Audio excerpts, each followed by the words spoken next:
racism at that plant?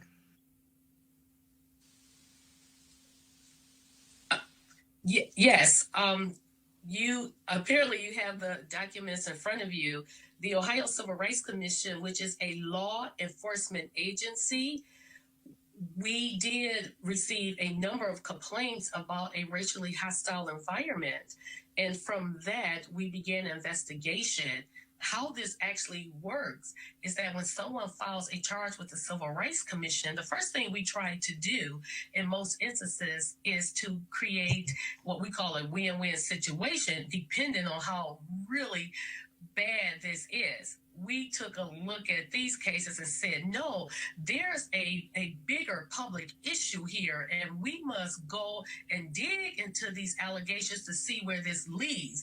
And as you well know, what you have read is true. These are the types of things that we did find that was happening at GM. There were racial slurs where you had not only employees, but you had team leaders referring to the African American employees with the use of the N word. And you had them, as you read, probably what's most shocking to a lot of people is the use of the word Dan. Roland, do you know what that means? Yeah. That is, first of all, when you hear this, and when you think that this is a major global multinational corporation, not only that, a corporation that has a very extensive diversity effort reaching Black consumers. When you think about General Motors, but this is, again, trying to educate people to understand that this is what happens, that this is not General Motors in Detroit. That's the parent company. This is the plant in Ohio, and that speaks to the kind of workers there in Ohio. Yes, this did occur in Toledo, Ohio, and it occurred over the commission investigation lasts just about a year. And during our investigation, there were incidents that were occurring while we were investigating. What really prompted the investigation not only was the filing of the charge, but the allegations that there were nukes in addition to racial slurs being made. Now, this was in 2017, and we were saying, what? Not that this was really as surprising as I may just made it seem, because the Civil Rights Commission, this is what we do every day. We investigate these type of allegations and more. But in this particular instances, you not only had one noose, but during the time we were investigating, 2 more nooses were hung. Wow. In addition, we started having the whites-only restroom. So when an African American would go to the restroom, they had to look up at the wall as they entered and see whites only. When you sit in the stall, you may then see the Confederate flag or swastika written inside of the stall. You may walk down through the plant in a particular area, and you may see other racial slurs that was going on. In addition, you had the commission found you had the managers or the supervisors referring to African Americans as boys. Again, we use the N-word was used quite often in that plant. It was all kinds of stuff written. What was interesting is that they had the Black president of the union, who was Ray Wood, who, as you know, filed a charge as well, and I believe was on your show already. Yeah. He did attempt to try to address this, but he was hitting a brick wall, and there was retaliation the commission filed because he was trying to correct this extremely hostile environment. There was a lot of anxiety going on. GM's response, more or less, to the commission is not that this wasn't occurring, but their response was, hey, every time an incident happened, we took action. understand that the law says that you must take prompt remedial action. And they said, that's what we did. What that means is if you took prompt remedial action, it would have stopped. And that didn't happen. It continued and continued. What, Darlene, right. Darlene, this is Darlene, this is Ray Baker here in Washington. One of the questions that I'm curious about reading this, we saw even attacks against white women who were socializing with black men, and we saw that the white employees were refusing to listen to their black superiors. What did that mean for black folks who were trying to climb up the career ladder? When the white people enlist to them, did we find that they were stifled? Were they leaving GM altogether and then not progressing in their career? What became of that? Well, thank you for asking that question. Although the commission did find a racially hostile environment, we did find that there would have been some denial of promotions here. All of that played into this. Please understand why the most glaring has to do with the racial slurs and the nooses. It is true. You had one individual, Tammy Van Riper. She did join in and say, hey, this is wrong. She was part of the union. As a result of that, there was all kind of really racist and sexist poems that was spread, that was actually hung throughout the plant, talking about her and Ray Woods. She had, if I recall, she had applied for a particular position and she could not get that position. So this stuff is not mutually exclusive. So yes, it is correct that you will have individuals, black and females, in some instances, not being able to progress. Well, first of all, they were leery about progressing. They did not want to deal with the hostility, the disrespect. Just think of the anxiety that one feels. What does it mean when you have a noose hanging in your workplace? I believe that sends a clear and convincing message. But believe it or not, that alone is not what even the courts would say is enough. One or two incidents of a noose hanging, in most cases, is one or two noose hangings by itself won't just do it.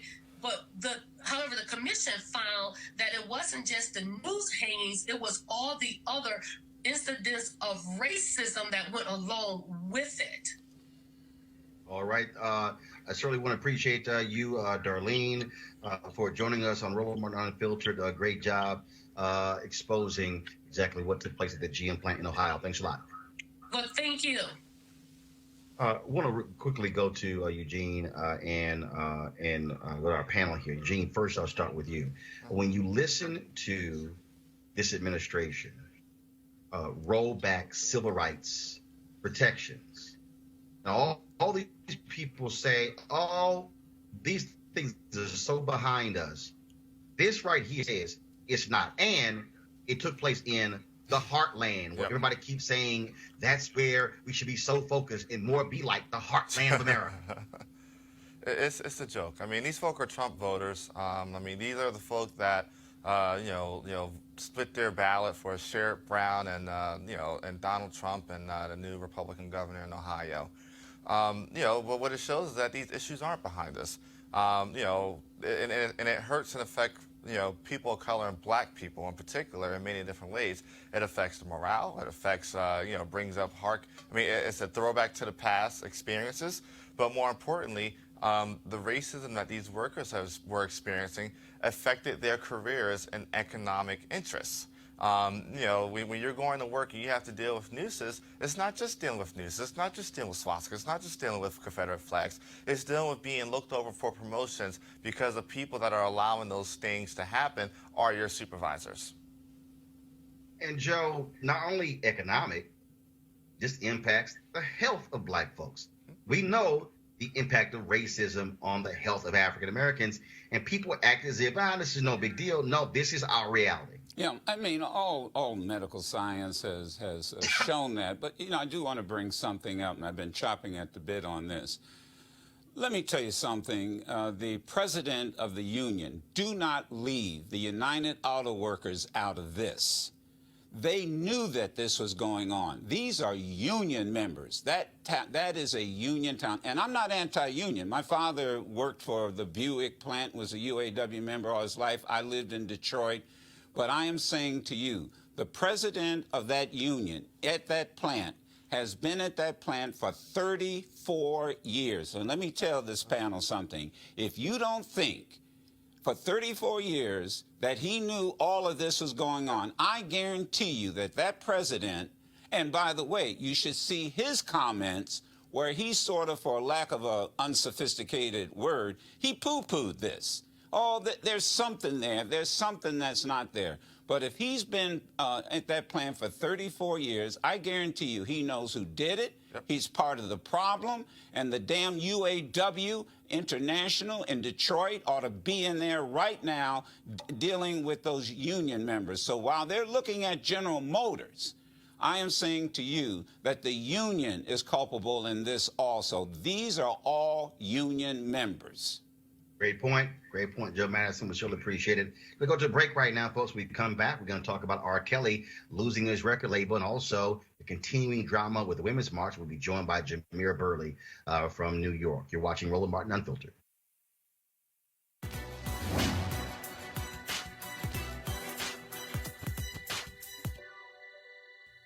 The black man cannot protect a country if the country doesn't protect him. Minister and militant activist Henry McNeil Turner.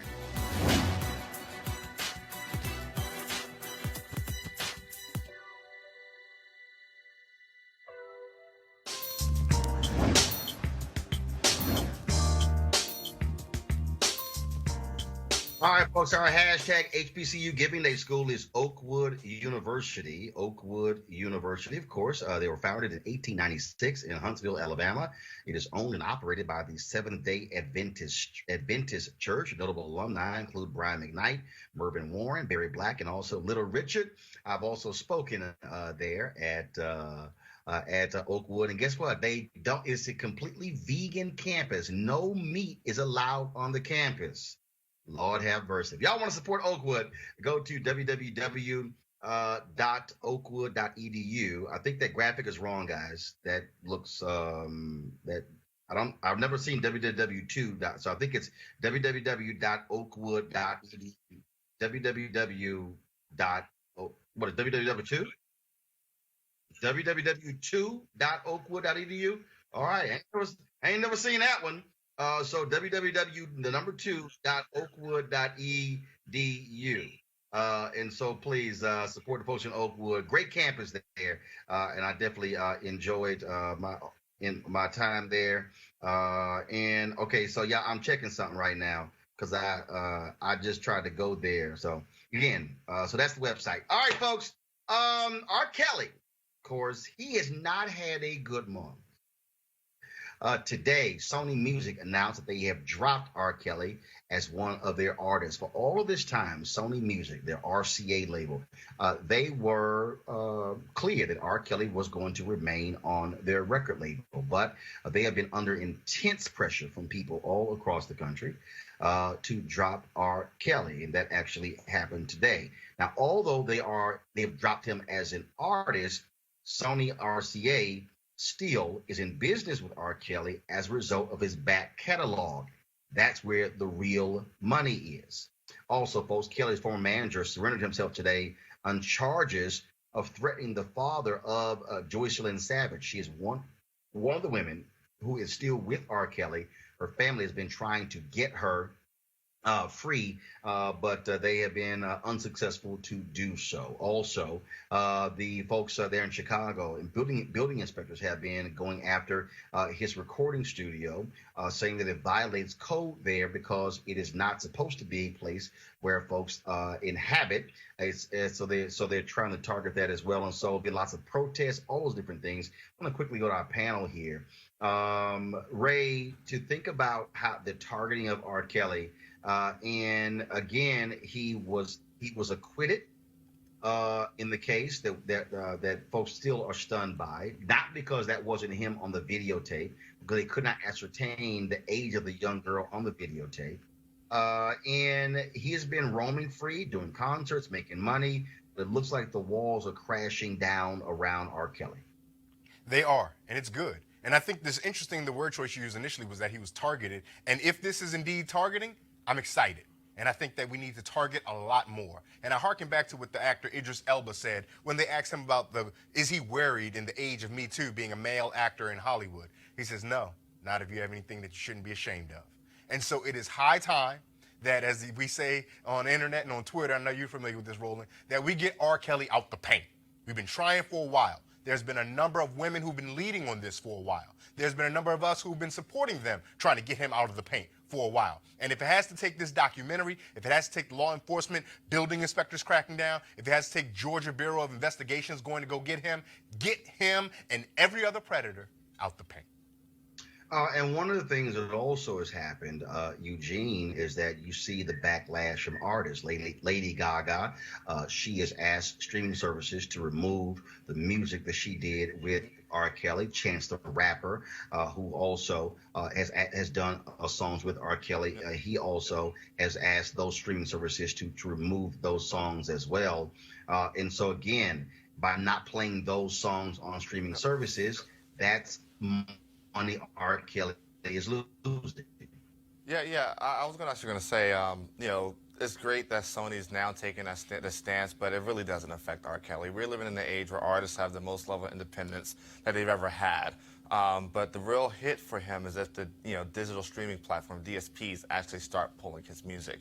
But until that happens, I mean, to some degree, Sony dropping him actually kind of empowers him because now he doesn't have to engage in any type of splits with the record label, and anything he drops is he can take 100% revenue of. But if the DSPs decide that they're going to remove his work, he'll start taking a very, very serious hit. But Joe, it is impacting him because again, I landed in Springfield, Illinois, and on my way to Decatur here. And just a week or so ago, he was supposed to do a concert in Springfield, Illinois, but they refused to grant him the permit. And so people are now coming up with different ways to shut down the revenue streams of R. Kelly. That's absolutely right. And like any stream, particularly revenue stream, it doesn't last forever. When you have this type of controversy, I suspect that what these corporations, and remember that this is business, they have now probably a team of lawyers that's looking at every accusation. They're looking for evidence. That's exactly the way it's going to play. And, it's going to start to impact, as it already has, and you said it, his concerts. Then, there's going to be sales. So, he is, he, like the old folks said, he made his own bed hard in this. And I'm sort of reflecting back, everybody, when we thought that Dick Gregory, C. Dolores Tucker, Joe Madison, that we were crazy. When we told gangster rappers, you got to stop this and have respect for women. And now the women are saying, you're going to have respect for us. And that's why the Me Too generation has had as many victories as they have. I mean, if you think R. Kelly's got problems, let me tell you something. When you're the head of CBS and you lose $26 million in one shot, R. Kelly ought to be counting. Huh? 120. Oh, I'm sorry. $126 million. I mean, that's some expensive sex, man. Well, now, of course, Les Moonves, his lawyers have announced that he is going to be fighting CBS when it comes to that money. But I got a feeling he's not going to win this one because they have the evidence where he actually was trying to impact that investigation. But you're absolutely right. This is a whole different day. R. Kelly has had lots of fans out there. He still has fans out there. But if you see what's happening with Alex Jones, here was someone who was he was banned from Twitter, banned from Facebook, banned from YouTube. Then just the other day, the folks at Roku said they were adding him, but they got such blowback that literally on the same day they announced that they were not adding his channel. And so people are shutting off avenues. You see what's happening with hate groups, how they're able to raise money online. But then what happens is the companies that process credit cards begin to say they're going to stop working with them as well. And so when we talk about this idea of boycotts, this idea of going after the pocketbooks of people, that's what we're seeing. And so they're targeting R. Kelly that way. Folks, speaking of targeting pocketbooks, of course, we told you about, looks like did you guys lose my Skype? Or you lost the video, but still the audio? Okay. Okay, cool. So let's go to our Steve King story. So Steve King, the Republican congressman from Iowa, white supremacist, of course, who was, put in check by the United States House of Representatives. Well, guess what he is doing? He literally is raising money off of him being stripped of his committees.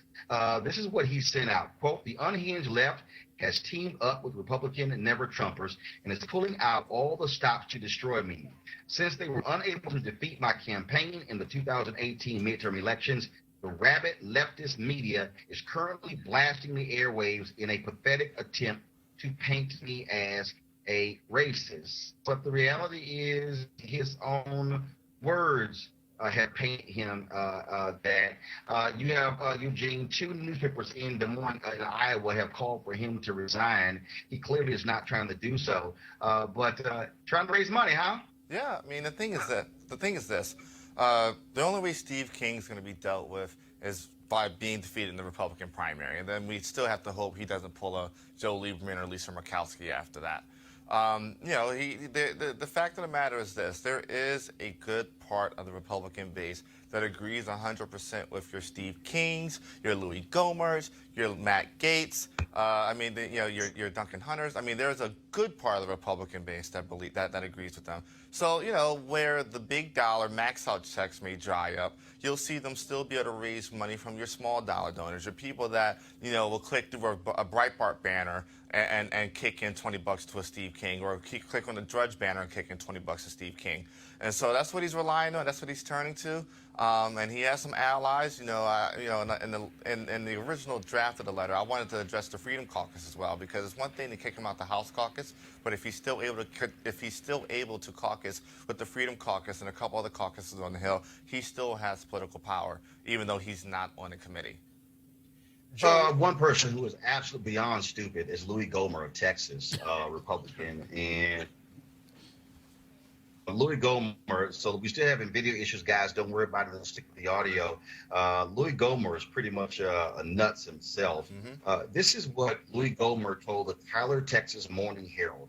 He was not given due process, and in fact, if our minority leader, Kevin McCarthy, had gotten the same lack of due process against him previously, I can assure you he would not have been majority leader, and he would not now be minority leader. He didn't give Steve King the same kind of fairness that he got over allegations against him. Also, he took the word of the New York Times reporter. Pretty laughable, man. Well, be careful what you ask for, because remember, Congressman Clyburn stopped short of a censorship, and what that really would have entailed, and I think this is what Gohmert is referring to, King would have been able to defend himself. He would have been able to come defend himself. So be careful what you ask for, because Bobby Rush has made it very clear that's what should have happened in the beginning. And the one thing that Clyburn can do well, he can count votes. Yeah. So if in fact that's what Louie wants, and Louie gets what he wants, the votes are there to even make the punishment more harder than it is at this point in time. But let me please say this to everyone.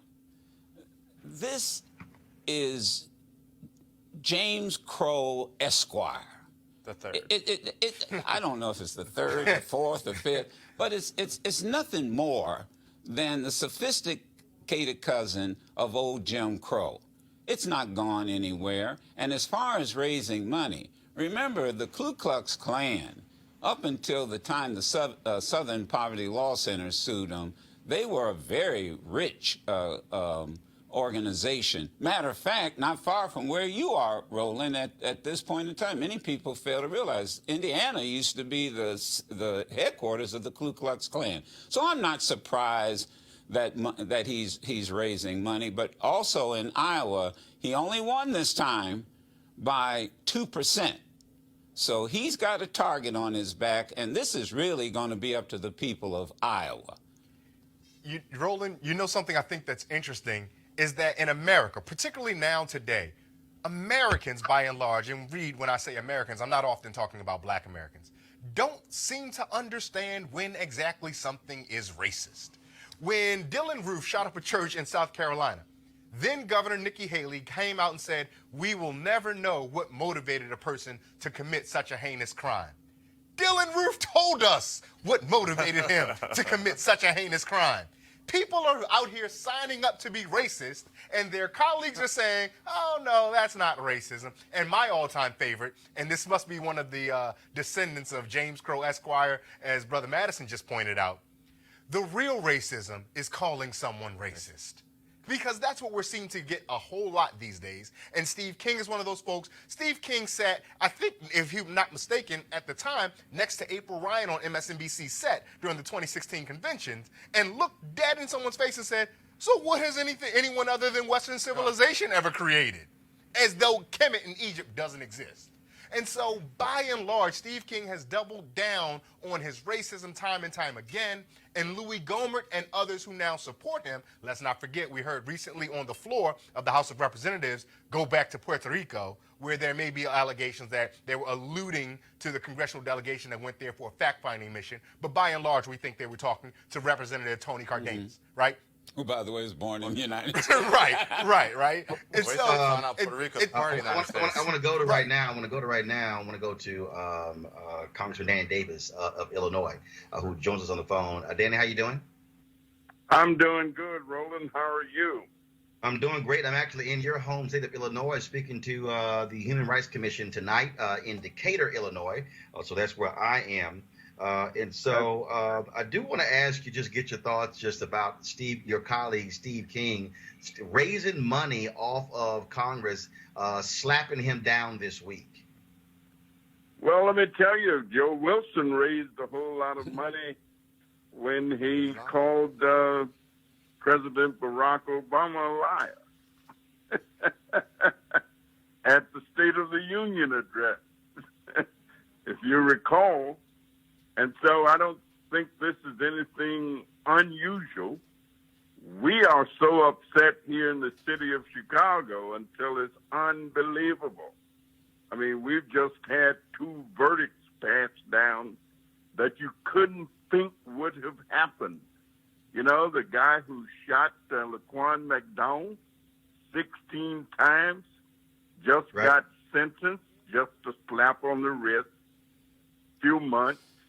I mean, after we shut down Michigan Avenue, after we've had every kind of vigil you can have, we've had every kind of discussion, everything you could possibly have, and this gentleman gets a slap on the wrist, and the other policemen who were accused of a cover-up, they got off scot-free. The judge said no cover-up, no evidence of a cover-up, and unless you can't read, you can't see. I mean, Ray Charles could have seen a cover-up, and yet the judge didn't find a cover-up. So, you know, we're kind of hot to trot here in the windy right now.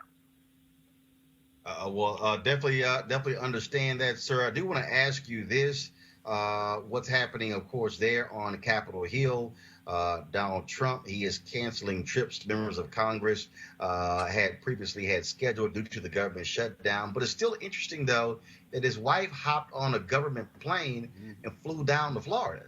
And then also Lindsey Graham is on one of these trips to Turkey. And so I guess some people can take trips and others can't. Well, I guess the president is now playing the dozens with Speaker Pelosi. You know, Nancy said that, you know, maybe we ought to just hold off on the State of the Union, and he comes back and say, well, maybe you ought to hold off on your trip to visit the troops. And, you know, I think this is so asinine, so unbelievable, that this president is trying to put us in a state of war for the next 2 years, where there will be nothing to do but work towards getting rid of him so that he can be out of our way, out of our lives, and certainly out of our government. Well, Congressman Danny Davis, it's always a pleasure, sir, to talk to you. Keep up the good fight. And we certainly will watch to see how Chicago responds to Jason Van Dyke getting 81 months in prison, 2/3 less than what prosecutors wanted for him to get. All right. Well, thank you so much. And we always look forward to you being in Illinois. And even though you're not in Chicago, you're in Decatur. That's good enough. All right, then. And I know I Danny heard Davis. the Black Eagle while I was waiting. Yes, sir. Yes, sir. Yeah, Joe, it's always good to hear you. Thank both you gentlemen for what you do. We appreciate you so much. You're good for America. All right. I appreciate it, Congressman. Thank you so very much. All right, folks. The unrelenting criticism of the Women's March leaders continues. This time, folks are now targeting Tamika Mallory because of what she said on the PBS show Firing Line. Here's her talking to Margaret Hoover. The Palestinians are native to the land. You know, they were there for a very long time, and so they're native to the land. Do you feel that the Jewish people are native as well? I mean, I understand the history that, you know, that there are people who have a number of sort of ideologies around why the Jewish people feel this should be their land. I'm not Jewish, so for me to speak to that is not fair. If you're willing to say that the Palestinians are native but not the Jews are native, I mean, you're not Palestinian either. Because I'm speaking of the people who we know are being brutally oppressed in this moment. That's just the reality. Is it your view that Israel has a right to exist as a nation? I have said many times that I feel everyone has a right to exist. I feel everyone has a right to exist. I just don't feel that anyone has a right to exist at the disposal of another group. In your view, does that include Israelis in Israel? I believe that all people have the right to exist and that Palestinians are also suffering with a great crisis, and that there are other Jewish scholars who will sit here and say the same. And I'm done talking about this. Okay. So you can move. I just don't think it requires scholarly knowledge to be able to say that Israel has a right to exist. Again, I believe everyone has the right to exist.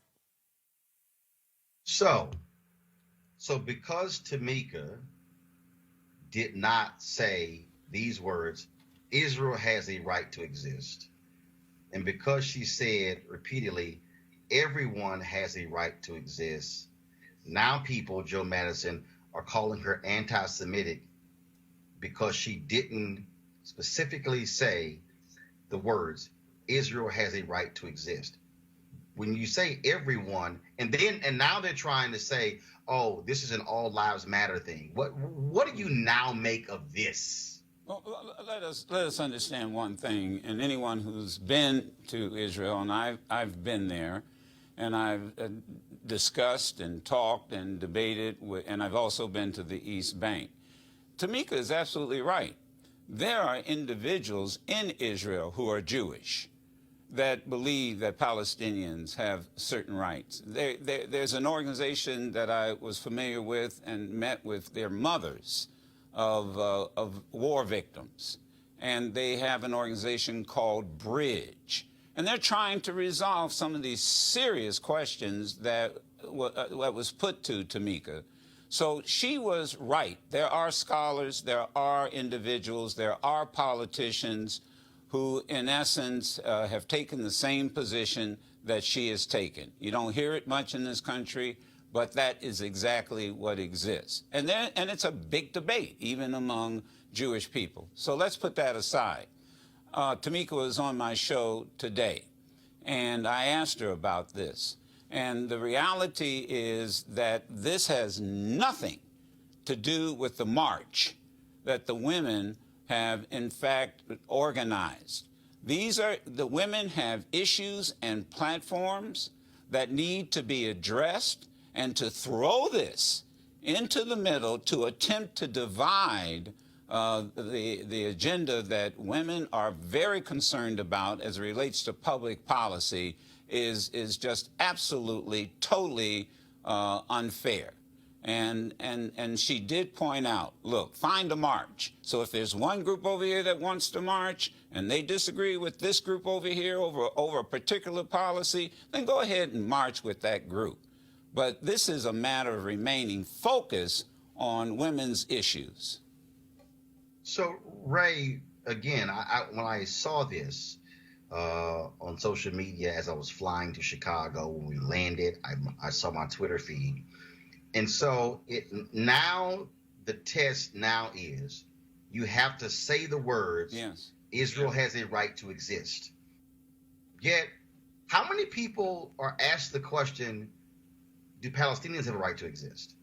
I mean, see, that to me is why this, and what people also, I think, don't understand is that there's a very long history of African Americans identifying with the Palestinian people because, I mean, you can go back to Andrew Young when he was UN ambassador, right, when he secretly met with them. Andrew Young said before he got back to his office, the Israeli spy agency Mossad already had a transcript that was in the hands of officials in Washington, D.C. by the time he got back. He had to resign from office. When you think about 1984, Reverend Jesse Jackson Sr. bringing this issue to the fore in the presidential campaign. And because Black people understand oppression. Black people understand living in a place under oppression, and it's as if people don't understand that Black folks get this. Roland, you're absolutely correct, and I appreciate the history lesson you laid out there. One thing that any sophisticated thinking citizen in the United States is going to have to do around this question, because it's beginning to bubble up in ways that means that we're going to have a serious conversation about this. And we cannot simply have Blacks and Jews can get along. Look at examples of Reverend King and Rabbi Herschel.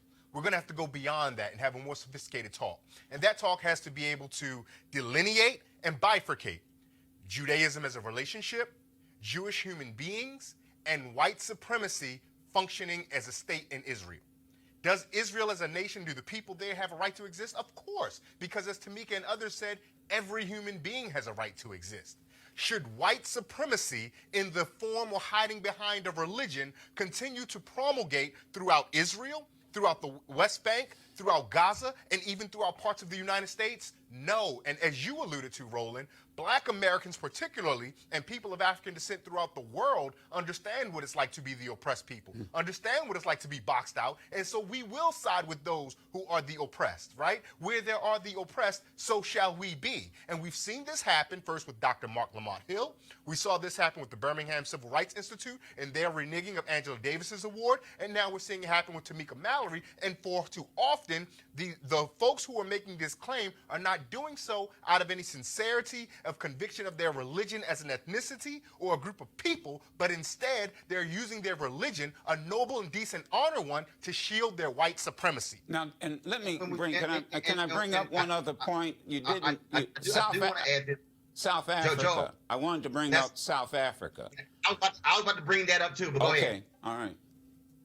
No, go ahead. Go ahead. I know, you go ahead. No, you go ahead. No, I mean, I'm sorry. I want folks to also remember one of the major debates we had during the apartheid movement was Israel's support for the South African regime. And we had that major debate. So, you know, let's be honest when we had this discussion. You are absolutely right. We need to understand this is a serious discussion. We have the right to identify with oppressed people. I'll say it here. Yes, Israel has a right to exist. But the reality, it needs to exist as a democratic country where all rights of all of its citizens are respected And Palestinians are human beings, and they want respect and humanity. And so, but I don't want people to, forget that when South Africa was going through its anti-apartheid movement, man, I almost got thrown out of Israel because I took on at the time the prime minister about his support, and he looked at me like he could cut my throat. Eugene, let me jump in real quick before you go.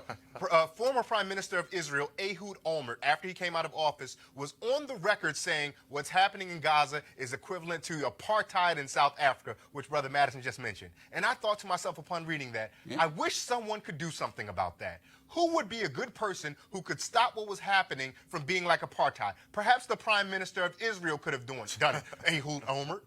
I'm sorry, Eugene. Please go ahead. You're fine. I got a couple quick hits. First and foremost, I guess all lives matter doesn't exist when it comes to this particular issue. I haven't seen a lot of these news anchors and journalists asking people, do all lives matter? Do Black lives matter? The same way they're pressing out Tamika Mallory.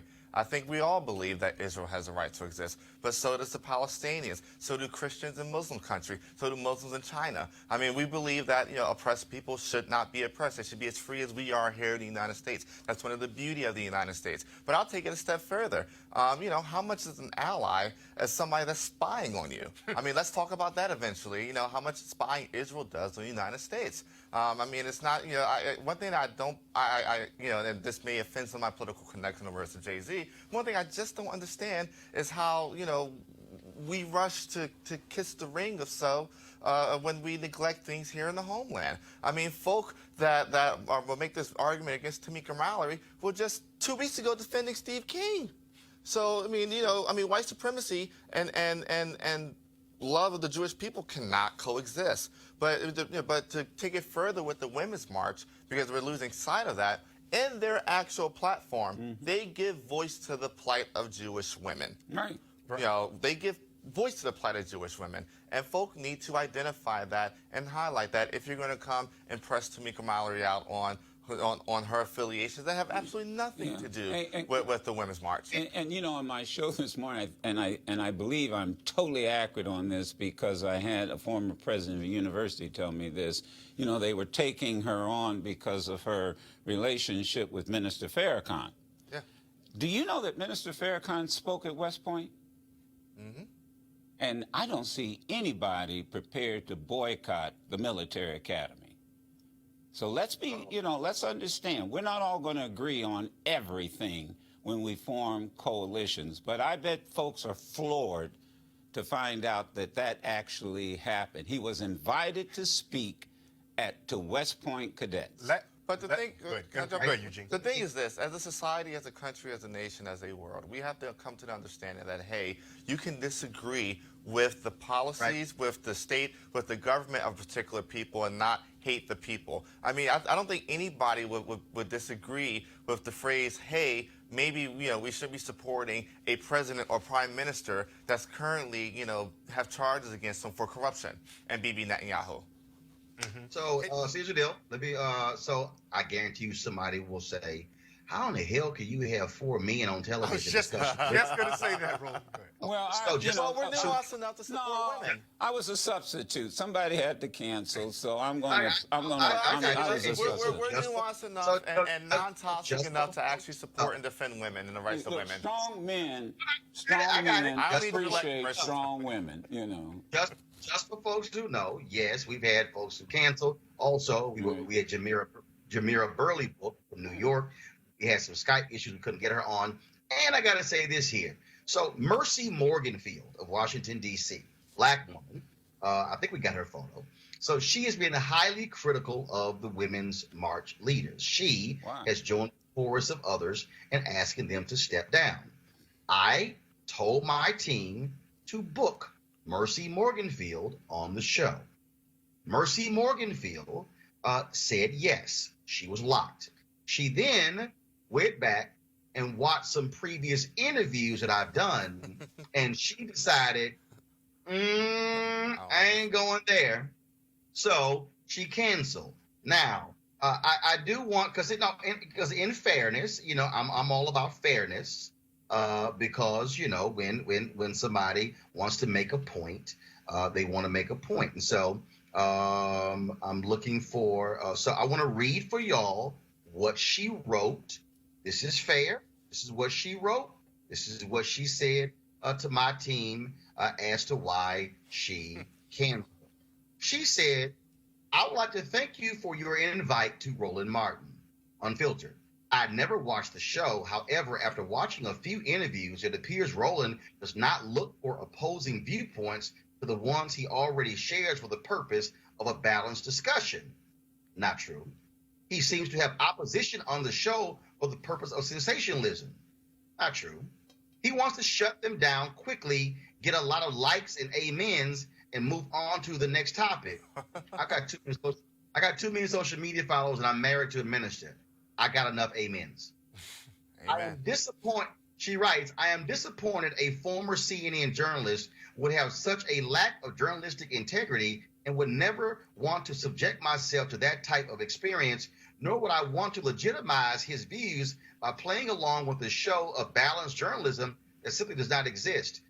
Morgan, if you notice, this is actually a subjective show. It is one where opinions are actually loud. Guess what? So are on CNN shows. Guess who gives their opinion on CNN? Chris Cuomo, Anderson Cooper, Jake Tapper, Don Lemon. Did you know that? She writes, "I hope Roland will consider this in the future, not only for the Women's March story, but for others." Okay. We need black journalists. I love this one, y'all. We need black journalists, not it should be journalists, with credibility, but nothing I have seen in any of his segments supports that. Well-balanced reporting means listening to opposing views, even if you don't agree. For this, I decline your invitation to appear on his show. Best regards, Mercy Morganfield. Again, Mercy, this is an opinion show. This is a subjective show where it is allowed, just like when you watch other shows on television today. Rachel Maddow, Chris Hayes, Lawrence O'Donnell, Ari Melber, those are all shows. Laura Ingraham, Sean Hannity. It's called subjective first. We have people who do come on the show who I oppose their views. Morgan, you might want to go watch the interview that I did with Jason Whitlock, or go watch the interview that I did with Dinesh D'Souza, and you will see that we actually have these conversations on the show. But also, when you talk about somebody not having journalistic integrity, I just want to remind you that you're talking to the 2013 NABJ Journalist of the Year. You're talking to the 4-time NAACP Image Award winner, who has won for the last 2 years, the only 2 years it's existed, as best host. And so if you're going to say what black people need, let me explain to you, black people have spoken. And so, Morgan, if you would like to come on the show of the back-to-back winner of best host from the National Association for the Advancement of Colored People, you're more than welcome. But I would advise you to get your stuff together, because I will check you if needed. We'll love to see. Eugene, Joe, and Ray, appreciate y'all being on the show. Thanks a lot. I want to thank folks. I know this is a little bit different than how we do this show, but again, I literally had no time, so I threw the laptop up, put a light on my face. We're here. Thanks to all my staff. Also, I want folks, please do me a favor. I want you to support us at Roland Martin Unfiltered. I want you to go to RolandMartinUnfiltered.com to join our Bring the Funk fan club. Well, every dollar that you give goes to support the show. That's what we want you to do. And then, why is this important? This weekend on Monday, we're going to have 1-hour interviews with civil rights legends. Reverend C.T. Vivian, Lenona Clayton. We're going to have Reverend Dr. James Lawson. We're going to have Clarence Jones. We're going to hear from Nita Abernathy. We're going to hear from Andrew Young, Reverend Jesse Jackson Sr. We're going to hear from Bernice King and Martin Luther King III. This is why this show matters. I guarantee you, all of the cable networks, the broadcast networks, the black networks out there are not going to give you this type of in-depth coverage of civil rights legends like Roland Martin Unfiltered. That's what you are supporting when you join our fan club. So please go to RolandMartinUnfiltered.com. Every dollar you give, so you can do your Cash App, PayPal, or you can also give to us via Square. Thanks a bunch, folks. I am going to try to live stream my speech indicator. If not, I will record it and we'll live stream it this weekend as well. You guys have an absolutely great weekend. Don't forget, we're not live on Monday because we're going to be running all of those interviews. So we're back live on Tuesday. We still want you to watch some amazing dialogues. And the only place, and also Dorothy Cotton, her last sit-down interview she did with me in February of 2018, and she died 3 months later. We're going to have that for you as well. So have a great weekend. I'll see you guys live on Tuesday. San Jose, California, I'll see you on Monday for MLK. Thanks a bunch. Holla!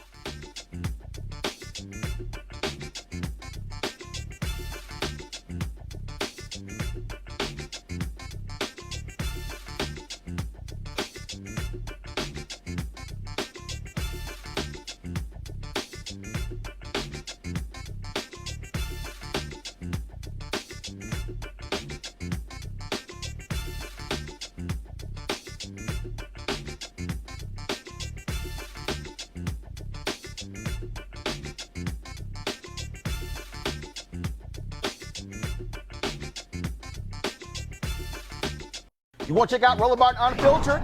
YouTube.com/Roland S. Martin. And subscribe to our YouTube channel. There's only one daily digital show out here that keeps it black and keep it real. It's Roland Martin Unfiltered. See that name right there? Roland Martin Unfiltered. Like, share, and subscribe to our YouTube channel. That's YouTube.com/Roland S. Martin. And don't forget to turn on your notifications so when we go live, you'll know it. You want to support Roland Martin Unfiltered? Be sure to join our Bring the Funk fan club. Every dollar that you give to us supports our daily digital show. There's only one daily digital show out here that keeps it black and keep it real. It's Roland Martin Unfiltered. Support the Roland Martin Unfiltered daily digital show by going to RolandMartinUnfiltered.com. Our goal is to get 20,000 of our fans contributing $50 each for the whole year. You can make this possible. RolandMartinUnfiltered.com. Hey fam, want to check out Roland Martin Unfiltered? The blackest show on all of digital, cable, and broadcast. Check out our audio podcast. There's only one daily digital show out here that keeps it black and keep it real. It's Roland Martin Unfiltered. Press play.